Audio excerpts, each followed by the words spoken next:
Əgər torpaqda kalium gübrəsi çatmırsa, yerüstü yarpaqların böyüməsi ləngiyər.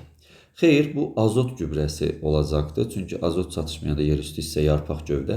Yerüstü gövdələrin böyüməsi eyni ilə azot olacaqdır. Bu da köklərin gövdə kök yumrularının böyüməsi ləngiyər. Bəli, bu kalium gübrəsidir. Çünki bu belə deyək ki, yeraltı hissədə orqanlara təsir edirdi və kalium düz olacaqdır.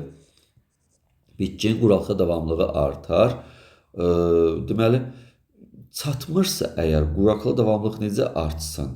Yəni artmaz, azalar. Ona görə də bu da səhvdir.